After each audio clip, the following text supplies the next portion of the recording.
तहरीक इंसाफ के सफ़े अव्वल के वो तमाम रहनुमा जिनको जो है गुज़श्ता हफ्ते सिविल अदालतों से सजाएँ हुई या उनके वारंट गिरफ्तारी जारी हुए, वो सब गिरफ्तारी से बचने के लिए इधर उधर नामालूम मुकामात पर मुंतकिल हो चुके हैं।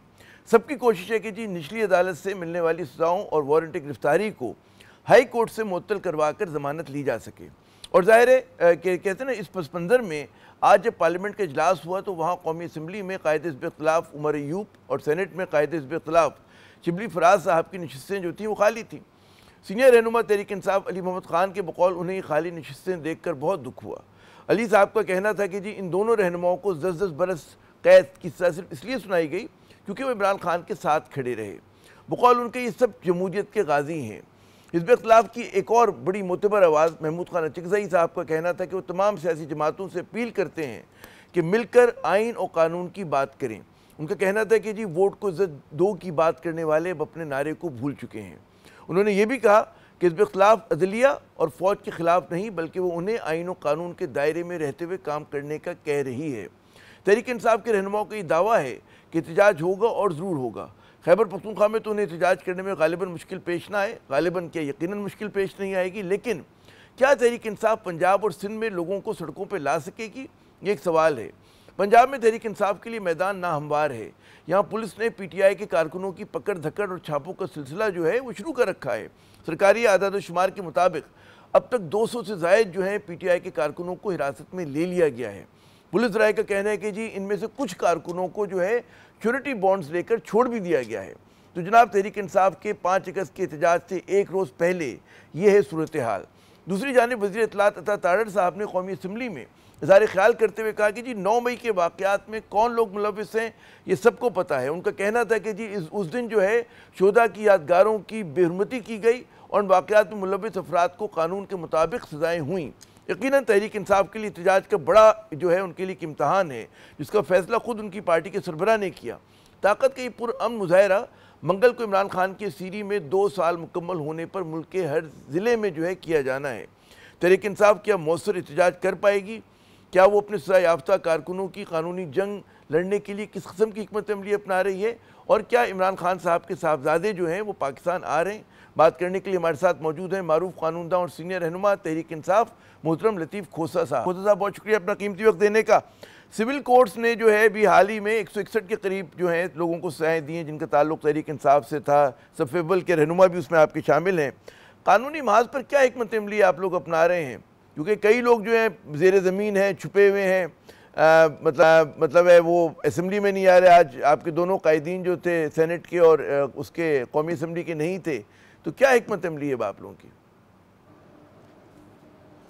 देखें, आज भी हमने असेंबली के फ्लोर पर हमने जो है बिल्कुल ये बात बावर करवाई है कि अगर जो है स्पीकर साहब अपना मेंबरान का तहफ़्फ़ुज़ भी नहीं कर सकते और लीडर ऑफ दी हमारे ऑपोजिशन के लीडर ऑफ दी ऑपोजिशन कौमी असेंबली का उसको भी सज़ा 10 साल कर दी जाती है। Leader of the opposition senate में शिबली फराज को भी सज़ा कर दी जाती है 10 साल, उसको भी माने कर दिया जाता है। लीडर ऑफ दी ऑपोजिशन हमारे जो है पंजाब असेंबली में बचर साहब, उनको भी सज़ा कर दी जाती है 10 साल। और इसी तरह हमारे दीगर पार्लियामेंटेरियंस MNAs जो हैं, डिप्टी जो हमारा पार्लिमानी पार्टी का सरबराह है उस जरताज गुल को भी सज़ा कर दी जाती है। हमारा सुन्नी इत्तेहाद काउंसिल के जो सरबराह जो हैं साहिबजादा हामिद रज़ा, उसको भी 10 साल सज़ा कर दी जाती है। क्या ये हमने तो उनको कहा हिफ्ज़ हो गई, हमें पूरी फहरिस्त हमें हिफ्ज़ हो चुकी है। आपसे मैं पूछ रहा था कि हिकमत अमली क्या है आप लोगों की? कानूनी जंग कैसे लड़ेंगे? क्या किस उम्मीद पे लड़ेंगे? जी देखें, हम हर महाज पर जो है ये फिस्तायत को बिल्कुल आश्कारा भी करेंगे, बिल्कुल उसके ख़िलाफ़ आवाज़ भी उठाएंगे। आज असेंबली में भी हमने उठाई है, असेंबली के बाहर हमने प्रेस कॉन्फ्रेंस भी की है। तहरीक तहफ़्फ़ुज़ आईन पाकिस्तान के सरबराह अचकज़ई साहब ने भी की है। हम अपीलें भी करने जा रहे हैं, हम। और वो आज अभी हमारी थोड़ी देर पहले जूम पर हमारी जो है लीगल कमेटी की मीटिंग हुई है और वो हमारी कमेटी बन गई है और जिसकी सरबराही मैं कर रहा हूँ, और उसमें हमने जो है अपीलें तैयार करके उनकी जो है सस्पेंशन ऑफ सेंटेंस के लिए हमने आईनी दरखास्तें कॉन्स्टिट्यूशनल पिटीशन के ज़रिए करना पड़ेगी, क्योंकि सेक्शन 25 जो है एंटी टेररिस्ट एक्ट, उसमें जो है अपील के साथ जो है ज़मानत की कदगन लगाई गई है कानून में।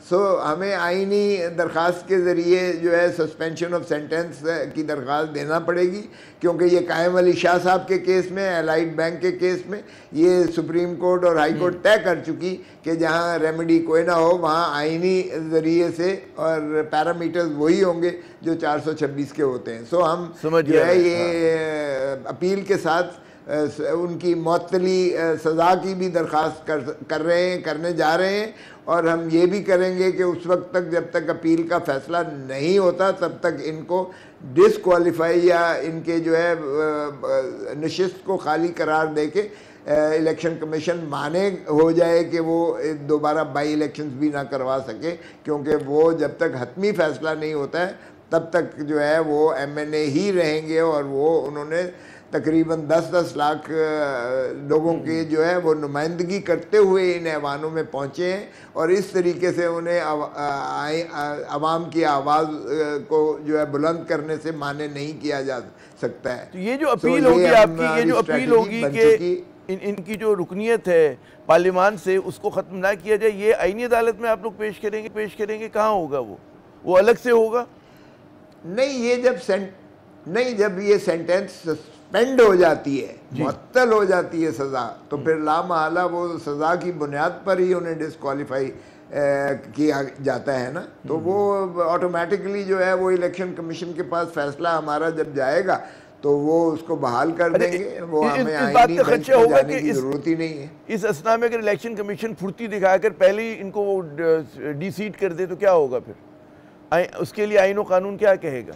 नहीं, अगर वो डिसक्वालीफाई, देखें ना आमिर, इलेक्शन तो सितंबर ही के तारीखें दे रहे हैं ना, वो तो वो पीरियड को तो ये कम नहीं कर सकते हैं। ये अगर इस वक्त जो है नोटिफाई करेंगे डिसक्वालीफाई करके, तो वो जब मुअत्तल होती है सज़ा तो वो फिर इन्हें वो वापस लेना पड़ेगा और फिर दोबारा उसको जो है बहाल करना पड़ेगा, इनकी रुकनीत को बहाल करना पड़ेगा। वो हमें ये जितनी मर्जी सुरत दिखाएं, जल्दी दिखाएं, जो दिखा रहे हैं, तो इसलिए वो मुअत्तल वो रिवर्स हो जाएगा। तो असल जो है आपकी उम्मीद जो है वो सुपीरियर जुडिशरी से है। ये बताइएगा कि जिन लोगों के वारंट जारी हुए हैं गिरफ्तारी के, उनके लिए क्या करेंगे? उनके लिए जमानत के लिए कोशिशें हो रही हैं, क्या है उसके लिए? हाँ, वो जो आपके पास जो माशाल्लाह, हाँ जी, वो हम सस्पेंशन करवा लेंगे, वो हम ज़मानतें करवा लेंगे। पहले प्रोटेक्टिव बेल होगी जो पेशावर हाई कोर्ट से होती है, प्रोटेक्टिव बेल के बाद हम हाजिर हो जाएंगे और वो जो है हम अपनी बहाल करवा लेंगे ज़मानतें। अरे ये मुझे बताइए कि 161 लोग, अगर मैं गलत नहीं कह रहा, उनको सजाएं हुई हैं भी ना, तीनों हमारी सरगोदा, लाहौर और फैसलाबाद की अदालत से। 50 ये लोग हैं जिनकी जमानत 196 करेक्ट कर लो, 196 लोगों को फैसलाबाद में सजा हुई है। अच्छा चलें, 196 को हुई तो बड़ी तादाद है सबको मिलाकर ना।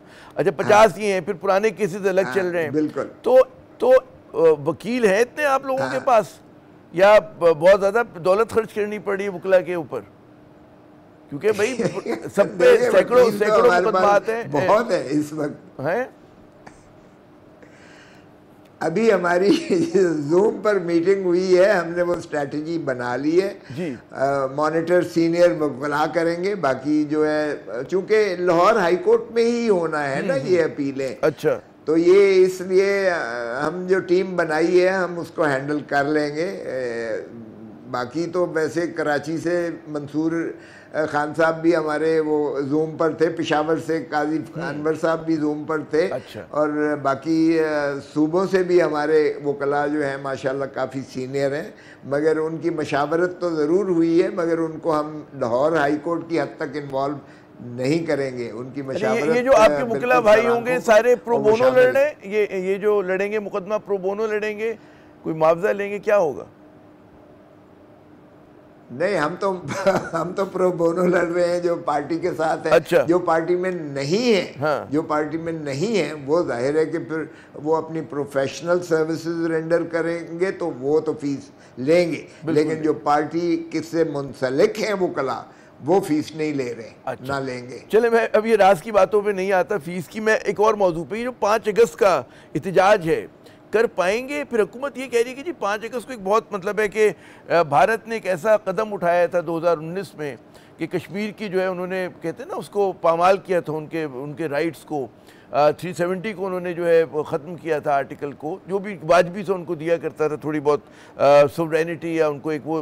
तो क्या ये जो हुकूमत का कहना है कि जी आप लोगों का ये जो अंडरमाइन करने के लिए 5 अगस्त का जो भी आप लोग एहतजाज कर रहे हैं ये मसला है कि अरे बाबा हमने अंडरमाइन किया है, उन्होंने क्यों 5 अगस्त को इमरान खान को गिरफ्तार किया था? ये हमसे पूछते हो, जरा उनसे पूछें कि वो एक हिंदुस्तान ने जुल्म किया और एक पाकिस्तान ने जुल्म किया। हमारे जो हरदिल अजीज कायद था उसको 5 ही अगस्त को उन्होंने गिरफ्तार करना मकसूद था। ये मजाक तो हुकूमत ने किया है, इस फिस्तायत की हुकूमत ने किया है, फॉर्म 47 की हुकूमत ने किया है। उनसे पूछिएगा ना कि हमसे आप उनसे भी तकाजा कर रहे हैं। मतलब लेकिन जहाँ तक हम ताल्लुक है, सबसे पूछते हैं, ये मतलब जहाँ तक ताल्लुक है उसी से पूछेंगे ना जी। मगर मेरा फिर वो सवाल जो पहले से था कि एहतजाज कर पाएंगे आप लोग? क्या लग रहा है जो सख्त सूरत हाल है कि लोग छुपते फिर रहे हैं, जमानतें हो रही हैं? अरे बाबा एक चीज़ मैं आमिर बता दूं कि जहाँ तक कश्मीर का ताल्लुक है, या जहाँ तक मोदी ने ये शिक जो है आइन से हज़फ करके इसको कश्मीर को जम करके बैनुल अक़वामी कवानीन का मजाक उड़ाया है, वो यूनाइटेड नेशंस और सिक्योरिटी काउंसिल की उस करारदाद को हवा में फेंका है। ये दुनिया सारी में इसमें पाकिस्तानी कौम जो है वो मुत्तहिद है और यक ज़बान होकर, यक जान होकर, यक कल्ब होकर हम इसकी उस मोदी की फिस्तायत के ख़िलाफ़ बिल्कुल पूरे जो है तन मन धन के साथ जो है ये एहतजाज करेंगे और कर रहे हैं और किया है हमेशा। तो इसमें तो कोई दो आरा है नहीं। लेकिन अगर किसी ने तकसीम करने की कोशिश की है तो ये इस फॉर्म 47 की पैदावार है। ये फॉर्म 47 का इन्होंने सिर्फ अवाम के जो है मैंडेट पर डाका नहीं मारा, इन्होंने आइन से बगावत की है, इन्होंने जमहूरियत से बगावत की है। ये मुझे बताइएगा, गासिब है इस मुल्क पर काबिज है 17 सीटों वाली। मैं खता कलामी करूं। ये बताइए कि कल का जो एहतजाज होगा उसमें फिर ये मसला कश्मीर को आप लोग उजागर करेंगे, साथ साथ जहां पर आप अपनी बात कर रहे होंगे वहां पे मसला कश्मीर जो मोदी ने जुल्म किया है? नहीं, वो तो हम हर वक्त करते हैं, अभी भी यार हर वक्त करते हैं। अभी भी मैं आपके चैनल के तवस्सुत से बिल्कुल कह रहा हूँ, इस पर कोई दो आरा नहीं है, कोई तकसीम नहीं है। इस पर कौम यक ज़बान यक जा होकर हम जो है बिल्कुल इसकी मजम्मत करते हैं शिद्दत से, और इसको हर फोरम पर उजागर किया जाए। हम हुकूमत पाकिस्तान से भी तकाजा करते हैं कि इसको जो है ये यूनाइटेड नेशंस पर भी उठाया जाए, मुस्लिम उम्मा के जो है OIC में भी उठाया जाए, और हर फोरम पर इसको करूंगा। वक्त कम है हमारे पास में, 2-3 सवाल और बड़े अहम है, मैं चाहूंगा कि कोई उसका रिस्पांस। कि KP में तो आप लोग एहतजाज कर लेंगे, लेकिन असल जो मार्का होगा पंजाब में एहतजाज कितना बड़ा यहाँ पर आप लोगों को निकाल पाएंगे? क्योंकि मेरी इतलात है कई दर्जन लोगों को गिरफ्तार भी किया गया है पंजाब में। आमिर कल जरा देखना तो सही, हाथ कंगन को आरसी क्या ये कौन सी इतनी लंबी चौड़ी बात है? मैं इसमें तफसील में नहीं जाऊंगा, लेकिन आप देखेंगे कि पाकिस्तान सारे में एहतजाज होगा, इस फिस्तायत के खिलाफ एहतजाज होगा। इमरान खान को 2 साल जो है पूरे हो जाएंगे 5 अगस्त को, ये इस पर यकीनन एहतजाज होगा, और आप देखेंगे इंशाल्लाह कि कितना मौसर एहतजाज होता है। हमने पीक पर लेके जाना है, ये नहीं है कि ये हतमी कॉल है और फिर 5 अगस्त को हम अगला लाहे अमल भी देंगे, और यहाँ से भी जो कुछ होने जा रहा है मैं आपको तफसील नहीं बता सकता जी, वो कल ही बताएंगे। अच्छा मुझे ये बताइए कि इमरान खान साहब के जो साहबजादे हैं कासिम और सलमान, उनकी पाकिस्तान आमद के हवाले से मुसलसल मुतज़ाद इशारे हैं, तो क्या वो आ रहे हैं नहीं आ रहे हैं? पासपोर्ट की उनकी क्या सूरत हाल है? नाइकॉप है नहीं है उनके पास? देखें नाइकॉप जो है वो कहीं मिसप्लेस हो गया है, उसके लिए अप्लाई किया है इन्होंने, और ये पाकिस्तानी हैं पाकिस्तान के साबका वज़ीर आज़म के बेटे हैं, उनका हक बनता है आने का, और अगर ड्यूल नेशनल हो तो वो कोई MNA या पार्लियामेंटेरियन नहीं है, उनका हक है। और अगर वो आए, और जो हमारी ख्वाहिश है, पार्टी ने पूरा इंतज़ाम किया हुआ है। आप 1986 का जो रानी शहीद बेनज़ीर भुट्टो का इस्तकबाल था उसको भूल जाएंगे। 1986 में एयरपोर्ट से लेकर दाता दरबार तक इंसान ही इंसान था। जनाब बच्चे आने तो दो, जरा लोगों में कितना जज्बा है, आपकी सोच है। बहुत बहुत शुक्रिया, आपने अपना कीमती वक्त दिया। नाज़रीन, आपने आपके सीनियर रहनुमा की गुफ्तगू सुनी कि एहतजाज भी करेंगे, लेकिन साथ साथ बिल्कुल उनका दो टोक मौक़िफ़ है कि कश्मीर के मामले पे पूरी कौम मुत्तहद है। आपस के सियासी इख्तिलाफ़ात अपनी जगह पे, लेकिन जब भारत सामने आ जाता है तो फिर कौम जो है वो एक जगह पे खड़ी है, इसी तरह पिलाई हुई दीवार है। यहाँ पे हम बढ़ेंगे अपने अगले मेहमान की जानिब। हमारे साथ मौजूद हैं जनाब वज़ीर इत्तलात मोहतरम अता तारड़ साहब। उनसे कुछ पूछते हैं कि क्या सूरत हाल है। अता तारड़ साहब, बहुत बहुत शुक्रिया अपना कीमती वक्त देने का। सबसे पहले ये बताइए कि क्या तहरीक इंसाफ को पुरअमन एहतजाज की इजाज़त होगी पाकिस्तान के आईन और कानून के मुताबिक? देखिए, पहली बात यह है कि मैं समझता हूँ कि तहरीक इंसाफ मुख्तलिफ ग्रुपों में बढ़ चुकी। अब आप अलीमा ग्रुप की बात कर रहे हैं, बुशरा ग्रुप की, जुनैद ग्रुप की, शेर अफजल मरवत ग्रुप की, गंडापुर ग्रुप की, आपस में लड़ के इन्होंने एक दूसरे का बहुत बुरा हाल कर दिया है। तो पता नहीं, कुछ लोग कॉल को ऑन कर रहे हैं, कुछ नहीं कर रहे। तो दरख्वास्त आई कोई नहीं है, तोड़ फोड़ की इनकी हिस्ट्री है। तो ये मैं समझता हूँ कि ये जो प्रोटेस्ट है और एहतजाज की कॉल है, ये शुरू होने से पहले ही नाकामी का शिकार हो चुकी है। ये मुझे बताइए कि पैदल पे सजाएं और नाअहली के बाद सेनेट और असम्बलियों में जो है हिज़्ब इख्तिलाफ न होने के बराबर रह गई है। क्या आप समझते हैं कि इन फैसलों के बाद हुकूमत और जमहूरियत जो है वो मजबूत हुई है? जी बिल्कुल होगी, क्योंकि देखिए 9 मई का अगर ये फैसला अखज़ कर लिया जाए, नतीजा अखज़ कर लिया जाए कि उसकी सज़ा नहीं होनी, तो इनके चेहरे अयां थे, एविडेंस मौजूद थी, नाकाबिल तरदीद सबूत मौजूद थे। देखा जा रहा था कौन लोग 9 मई में मुलव्विस हैं। 9 मई की घिनौने जुर्म में जो लोग मुलव्विस थे उनको सज़ा मिली है 1.25 साल के बाद, बल्कि 1.5 साल के बाद। मैं समझता हूँ कि एक ट्रायल का प्रोसेस हुआ है, इन्होंने वहाँ पे शहादतें नहीं दी, इन्होंने एविडेंस पेश नहीं की, तो इसका नतीजा यही निकलना था। अब 9 मई में अगर खुदा ना खास्ता इनको कोई रिलीफ मिलने का इतना भी चांस होता, तो इसका मतलब है कि फिर पाकिस्तान की सारी जेलें खोल दी जाएँ।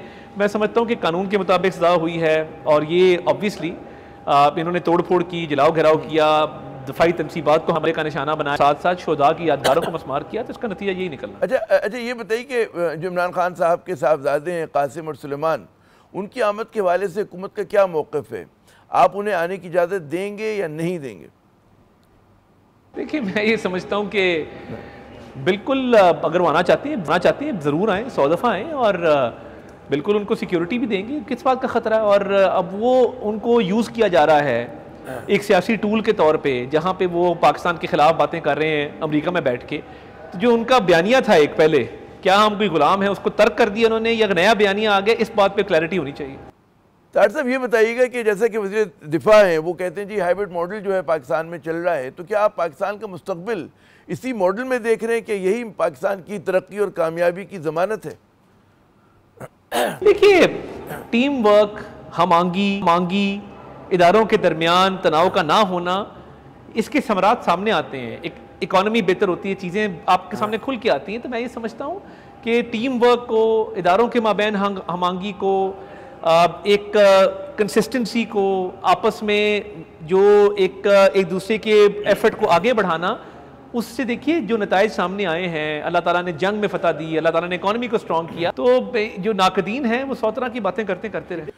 अच्छा, आपने फरमाया था अता तारड़ साहब के तहरीक इंसाफ जो है वो धड़ों में बटी हुई, और कौन जो है इस कहते हैं एहतजाज को ऑन कर रहा है, कौन नहीं कर रहा है, ये भी एक सवाल है।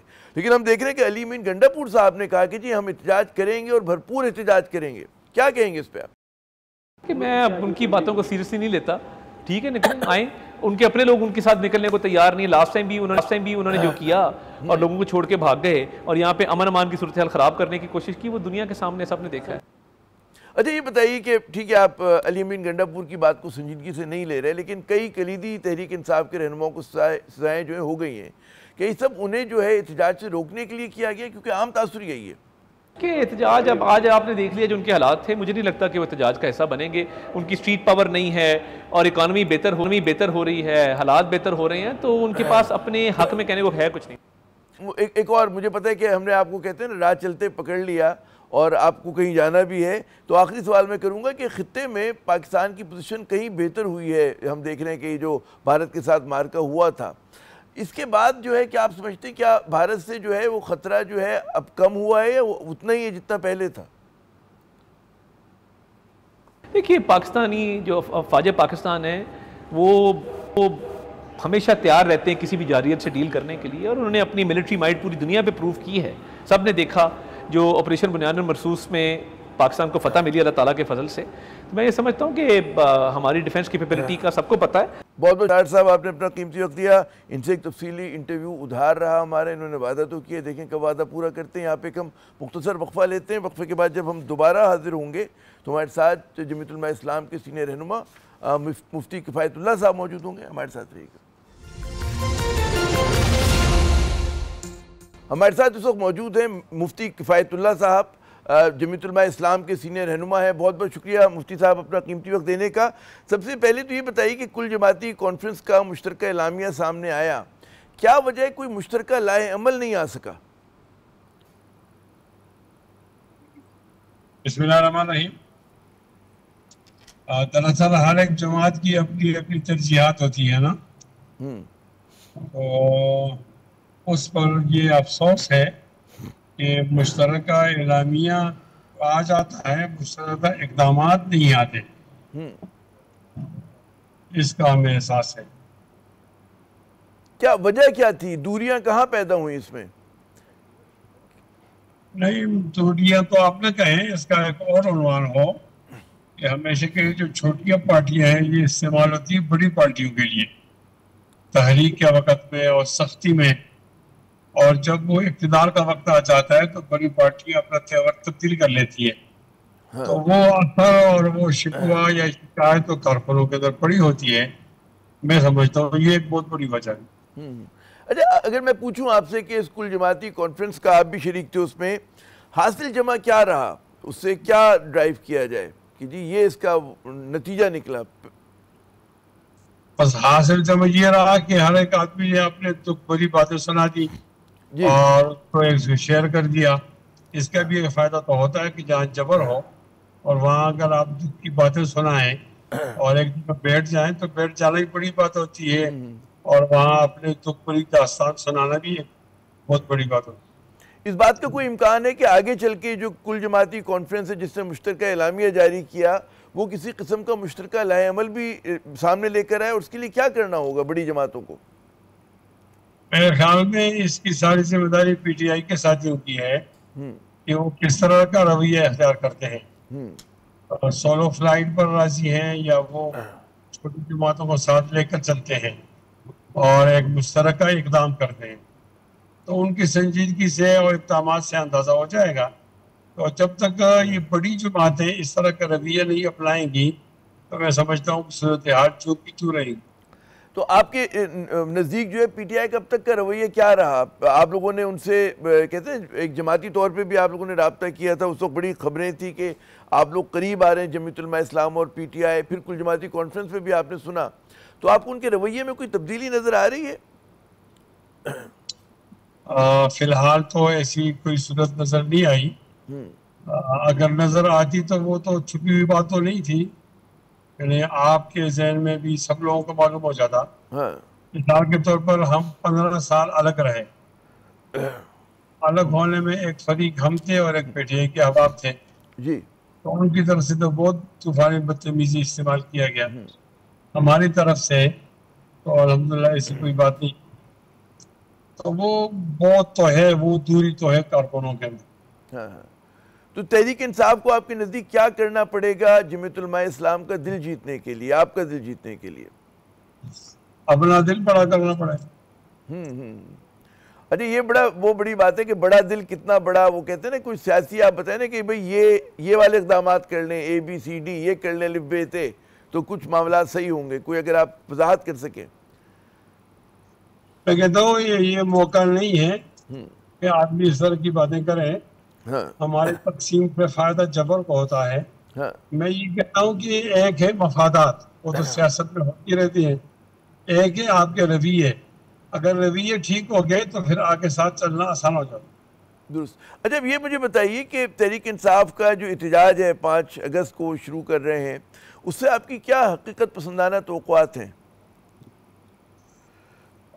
मेरे ख्याल में तहरीक इंसाफ की 2 पोजीशन है। एक तो कारकुनों की है, तो कारकुन तो बिल्कुल ठीक है और रेडी भी है और ज़्यादा भी हैं, वो हर किस्म की तहरीक चलाने के काबिल।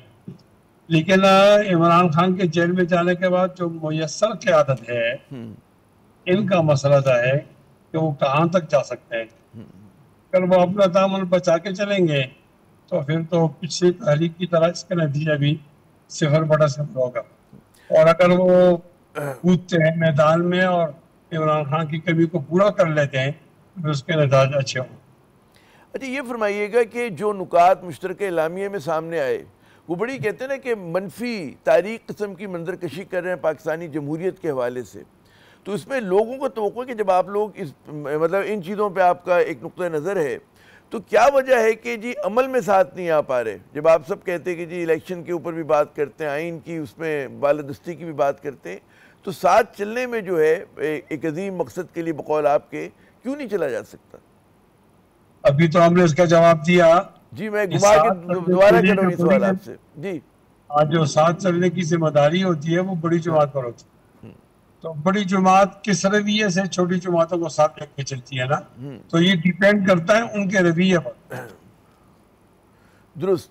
अच्छा, एक और चीज़ फरमाइएगा कि जमीयत उलमा इस्लाम के हवाले से एक तासुर बड़ा ये आम हुआ है कि जी आप लोग हिज़्ब इख्तिलाफ में भी हैं और आपके बड़े अच्छे ताल्लुकात जो हैं हुकूमत से भी है, और 2 कश्तियों में बैक वक्त सवार हैं और किसी एक के नहीं होके दे रहे, ना हुकूमत के हो रहे हैं, ना कुलियतन हिज़्ब इख्तिलाफ के हो रहे हैं। जनाब, थोड़ा सा मैं एहतराम के साथ एतराज़ करूंगा जी, ये पोजीशन पहले नहीं थी, ये बनी है 26 आईनी तरमीम के बाद। तो 26वीं आईनी तरमीम में हमारे दोस्तों ने प्रोपेगेंडा ऐसा किया है, और असल बात की थी कि हमने उनसे अपने कुछ मकासद मनवाए। हम ऑन बोर्ड लेना चाहते थे हुकूमत को भी और ऑन बोर्ड लेना चाहते थे पीटीआई को भी, और हमने इसके लिए बहुत सारा काम भी किया मौलाना फजल साहब ने। सिर्फ ये है कि एक मौका ऐसा आया कि हम उनसे अपने मकासद हासिल करें, उनका साथ दें या पीटीआई की तरह के नारे कशी इख्तियार करें। तो उस वक्त जो पोजीशन थी उसके अंदर हमने ये मुनासिब समझा कि हमारी पार्टी तो आज़ाद है, वो आज़ादाना हैसियत में हमने उनसे कुछ बातें अपनी मनवाई, 5-6 अपने कवानीन उसके अंदर शामिल किए, और ये कि उनका साथ दिया। ये उनका साथ तो नहीं था, ये अपना साथ था, यानी वो हमारे कवानीन को वो सपोर्ट करेंगे और हम उनके कवानीन को मगर एक सवाल पैदा होता है मुफ्ती साहब के, जो है मौलाना साहब जो हैं बड़े ज़ीरक सियासतदान हैं, आपका बहुत तजुर्बा है, पूरी पार्टी आपकी पुरानी उसकी तारीख है, मगर अगर आप हासिल जमा देखें उस 26वीं तरमीम का, तो लोग कहते बड़ा मनफी हुआ, अदलिया आज़ाद नहीं रही है, जो है एग्जीक्यूटिव को बालादस्ती हासिल हो गई है, लोगों की जो जमहूरी आज़ादियाँ हैं वो ज़्यादा कम हुई हैं, महदूद हुई हैं, तो आखिरी तज्ज़िये में तो नुकसान दे रहा है ये फैसला। ये आपकी बात तो सही, लेकिन उस वक्त तो ये पोजीशन नहीं थी। उस वक्त ये पोजीशन थी कि वो इस अदालत के ऊपर एक अदालत बिठाना चाहते थे। हमने तो ऐसा नहीं होने दिया। हमने चीफ जस्टिस के मातहत एक इंतजामी और अदालत जो दस्तूरी अदालत का जवाब पैदा किया। यानी ऐसा नहीं है खाने के लिए कुछ तो खोना पड़ता है, यानी बहुत चीजें हमने हासिल की हैं। अगर ऐसा ना होता तो बहुत ज्यादा नुकसान होता। तो बड़े नुकसान से बचने के लिए छोटे नुकसान को गिरफ्तार किया जाता है। मैं कोट करूंगा एक हदीस को, नबी करीम सल्लल्लाहु अलैहि वसल्लम ने फरमाया, मनिब्तुलिया बिबलियतैनि फलियख्तर अहवनहुमा, कि जो आदमी तो मुसीबतों में गिर जाए तो वो कमजोर और अदना मुसीबत को इख्तियार करे। तो ऐसी पोजीशन के अंदर तो बेहतर फैसला किया। वो जिसको आप अदना मुसीबत कह रहे हैं वो भी काफ़ी बड़ी मुसीबत लोगों के लिए साबित हो रही है। लेकिन चले मैं आगे प्रोग्राम को लेके चलता हूँ। ये जो एक बात आजकल बाज़गश्त है एक नई 27वीं आईनी तरमीम की, इसके बारे में क्या आपके पास इत्तलात हैं? आप लोगों से मुशावरत हुई है? क्योंकि सुना है बाज़ जमातों में या with in the government circles इस पर बातचीत शुरू हो गई है, क्या अंदाज़ा है आपका? नहीं, हम नई तरमीम के मुखालिफ हैं, न उन्होंने बात की और वो बात कर सकते हैं। मुझे ये अंदाजा है कि 26वीं आईन तरमीम के अंदर अगर हम उनका साथ न देते तो पीटीआई के लोगों को तोड़कर वो कभी पूरे करते थे। अभी 27वीं आईनी तरमीम है, तो आप देख लेंगे जब हम उनका साथ नहीं देंगे तो वो इन लोगों को तोड़कर, वो हमारी ज्यादा तादाद तो है नहीं, इस तादाद वो पीटीआई के लोगों को मुनहरिफ करके वो कर सकते हैं। हम कम अज कम इसके हक में नहीं। अच्छा, मेरा आखिरी सवाल, क्योंकि खैबर पख्तूनख्वा के हवाले से, वहाँ की अमन ओमान की सूरत हाल के हवाले से बहुत ज़्यादा लोगों में तशवीश है और सुना है कि वहाँ बड़ा मतलब है, बहुत सारे इलाकों में बड़ा महदूद हो गया है लोगों का नकलो हमल मसला हो गया। आपकी जमात के अपने लोग जो हैं वो मुश्किलात का शिकार हैं, क्या वजह है और इस पर कौन ज़्यादा अच्छा किरदार अदा कर सकता है अमन ओमान को बहाल करने में? जिम्मेदारी आप समझते हैं वफाकी हुकूमत की ज़्यादा है या सूबाई हुकूमत की? अब मेरे ख्याल में ज्यादा जिम्मेदार तो सूबाई हुकूमत है। हाँ। लॉ एंड ऑर्डर इनका सब्जेक्ट है ना। विफाक का तब बनता है कि जब वो अपनी बेबसी का इजहार करें, तो इनका बनता है। हमारे यहाँ जो 4 सूबे हैं या गिलगित बल्तिस्तान है, इनमें ज्यादा आग जो जल रही है वो खैबर पख्तूनख्वा है। ये इनकी मुश्तरका जिम्मेदारी है, इन गवर्नमेंट टू गवर्नमेंट। बहरहाल सडनली जिसका सब्जेक्ट है वो तो फिर सूबाई हुकूमत है। तो सूबाई हुकूमत इस तरह नहीं ले रही जिस तरह को लेना चाहिए था। मिसाल के तौर पर अगर सूबे का जो कोई वाक़या होता है तो हमारे मुहतरम वज़ीर आला साहब वो लॉन्ग मार्च करते हैं लाहौर में या पेशावर में या इस्लामाबाद में, तो इतनी भी तवज्जो नहीं होती कि मैं एक दिन लेट चला जाऊं, बाकी कारकुन तो होंगे और मैं इस लॉ एंड ऑर्डर की सिचुएशन को एड्रेस करूं, तो ऐसा नहीं होता। तो ये सब एक बेयार और मददगार सूबा है, अल्लाह ताला उस पर रहम करे। अल्लाह ताला उस पर रहम करे। बहुत बहुत शुक्रिया मुफ्ती किफ़ायतुल्लाह साहब, आपने अपना कीमती वक्त दिया। मौलाना की मुफ्ती साहब की गुफ्तगू सुनी और बकौल इनके कि जी केपी जो है वो मुश्तरका ज़िम्मेदारी फ़ाक की भी और सूबाई हुकूमत की भी बिल्कुल है, और साथ साथ जो है इनके आपने तहफ़्फ़ुज़ात सुने जो है कुल जमाती कॉन्फ्रेंस और एक बड़े इत्तेहाद के हवाले से भी। यहाँ पर एक हम मुख्तसर वक़्फ़ा लेते हैं, हमारे साथ रहिएगा। जनाब, यकीनन पाकिस्तान की सियासी जमातों में ज़बरदस्त किस्म के इख्तिलाफ़ात हैं। हुकूमत और हिज़्ब इख्तिलाफ़ का जो है एक महाज़राई का सिलसिला जारी व सारी है, लेकिन समझने की बात यह कि जब मामला कश्मीर का आता है, जब मामला जो है वो भारत के मज़ालिम का आता है, भारत की जारहियत का आता है, तो उस पर तमाम तर इख्तिलाफ़ात के बावजूद हमारी हर सियासी जमात, हमारे मुल्क का हर तबका जो है वो इन मामलात पर एक शीशा पिलाई हुई दीवार की तरह खड़ा हो जाता है। तो यही पैगाम है कि जी 5 अगस्त 2019 को जो भारत ने इक़दाम किए थे, जिस किस्म का उन्होंने एक तरफ़ा यूनिलैटरलिज़म का मुज़ाहरा करते हुए मकबूजा कश्मीर को जो है अपनी यूनियन टेरिटरी का हिस्सा बनाया था, ना वो कश्मीरी अवाम को काबिल कबूल है, ना पाकिस्तानियों को काबिल कबूल है और ना वो दुनिया को काबिल कबूल होगा। इसी के साथ आमिर ज़ैद को अगले प्रोग्राम तक के लिए इजाज़त दीजिएगा। खुदा हाफिज़।